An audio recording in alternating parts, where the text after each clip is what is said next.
1978년 7월 11일, 미국 펜실베이니아주 뉴캐슬에 사는 친구 캐슬린의 집에 방문하게 된 로즈.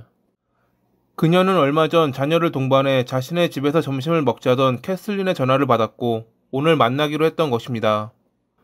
뒷좌석에서 이야기를 나누고 있던 딸과 딸의 친구 역시 들떠있기는 마찬가지였습니다. 화창한 날씨, 선선한 바람, 그날은 매우 기분이 좋은 날이었습니다.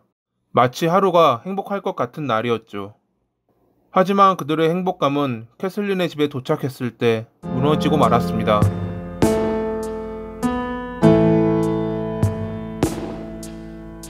캐슬린의 집 현관에 다다랐을 때 로즈는 현관문이 조금 열려있는 것을 보았습니다. 우리가 올 시간이라 열어뒀나? 라는 생각을 하며 문을 두드렸지만 아이의 울음소리만 들려올 뿐 누구도 마중을 나오지 않았습니다. 결국 그들은 문을 열고 들어갔죠. 1층에 있는 휴대용 침대에 누워 울고 있던 캐슬린의 둘째. 집안은 아이의 울음소리를 빼면 매우 적막했습니다. 잠시 후 2층으로 올라간 딸의 비명을 들은 로즈는 곧바로 딸에게 달려갔고 2층에서 사망해 있는 캐슬린의 첫째 딸을 발견했습니다. 딸을 진정시킨 뒤 내려보내고 곧바로 경찰에 신고했던 로즈. 하지만 그것이 끝이 아니었습니다. 복도 바로 옆에 있는 화장실이 열려있는 것을 본 로즈는 조심스럽게 다가갔고 욕조 안에서 사망해 있는 캐슬린을 발견한 것입니다. 잠시 후 출동한 경찰은 강제적으로 외부에서 침입한 흔적은 물론 방 안 어디에도 강도질을 했던 흔적 역시 없다는 것을 확인했습니다. 캐슬린의 결혼 반지만 가져갔을 뿐 다른 물건에는 손을 대지 않았던 범인. 원한 관계일 가능성이 높았습니다.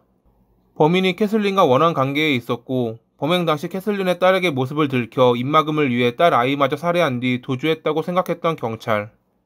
부검을 위해 모녀는 병원으로 옮겨졌고 검시 결과 둘 다 머리에 총상을 입은 후 사망했다는 결과가 나왔습니다. 하지만 그것이 끝이 아니었습니다. 범인은 그들을 살해한 후 몸에 자상을 남겼던 것입니다. 두 피해자들은 자상의 위치는 달랐지만 자상의 수는 17군데로 일치했습니다. 사람을 살해한 후 자상을 입히는 경우는 극히 드물기에 경찰은 원한 관계를 비롯해 약물 중독자들을 수배하기 시작했습니다. 캐슬린의 남편 로렌스도 신문을 받긴 했지만 그의 알리바이가 확인되지 않았음에도 불구하고 그는 곧바로 풀려났죠. 캐슬린에게 원한을 품을 만한 이도 없었기에 별다른 흔적도 남기지 않은 범인을 찾기란 쉽지 않았습니다. 수사에 진척이 없는 상태로 6개월이 흘렀을 무렵 드디어 경찰은 하나의 단서를 얻을 수 있었습니다. 마이클 애킨슨이라는 남성이 캐슬린 살인사건에 연루되어 있다는 익명의 전화였죠. 마이클은 1972년에 방화, 1978년에 성폭행으로 유죄 판결을 받고 출소한 뒤 지금은 떠돌이 생활을 하는 남성이었습니다. 마이클과 이야기를 나눠봤던 이들은 그를 진정한 사이코패스라 불렀고 그가 언제 무슨 짓을 저지를지 모른다며 두려워했다고 합니다. 그가 캐슬린이 살해당하기 전부터 뉴캐슬 근처에서 떠돌이 생활을 했다는 것을 알게 된 경찰은 1980년 2월 11일에 그를 체포했습니다. 익명의 신고 전화는 사실이었나 봅니다. 체포된 그가 신문 중 자백을 했으니깐요. 사건이 있던 날 마이클은 아침 6시에 캐슬린의 집 앞에 도착했습니다.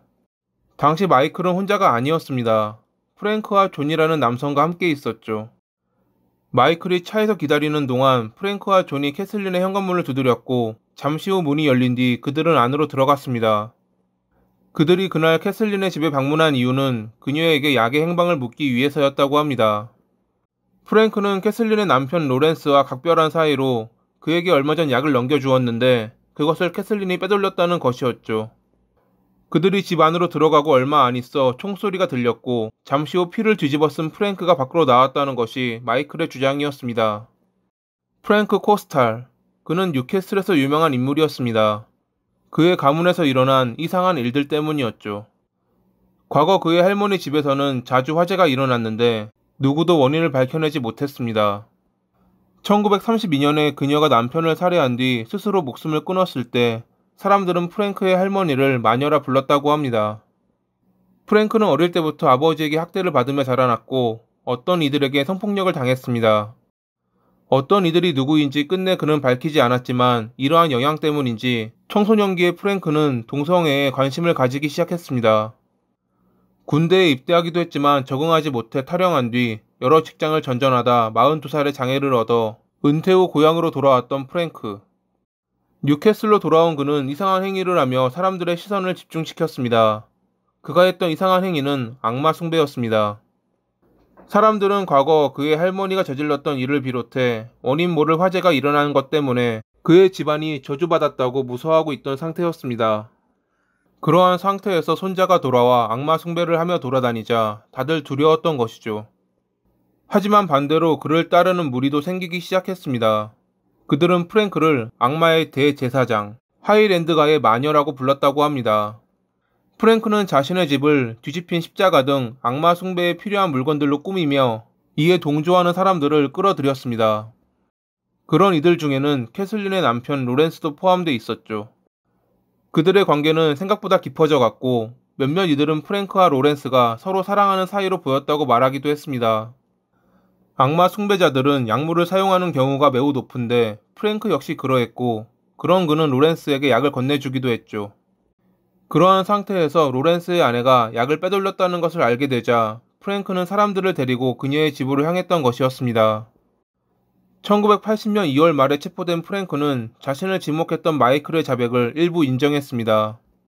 프랭크는 그날 자신이 마이클, 존과 함께 캐슬린의 집에 방문한 것은 맞지만 그녀를 죽인 것은 존이었다고 주장했습니다. 캐슬린의 딸이 현장을 목격하자 존이 다시 방아쇠를 당겼다는 프랭크. 하지만 존은 4개월 전인 1979년 11월에 스스로 목숨을 끊어 사망했기에 프랭크의 주장이 사실인지 확인할 방법이 없었습니다. 어떤 이들은 존이 프랭크에게 입막음을 당한 것이라 주장했지만 이 역시 알 방법은 없었죠. 재판에서 마이클은 범행이 일어나는 동안 자신은 차에 있었다는 주장을 고수했지만 결국 그들과 함께 행동했고 흉기를 제거했다는 것을 인정했습니다. 하지만 집안에서 일어난 일에 대해서는 끝내 입을 다물었다고 합니다. 1980년 10월 16일에 마이클은 종신형과 20년의 징역을 선고받았습니다. 1981년 1월 5일에 시작된 프랭크의 재판은 세간의 주목을 받았습니다.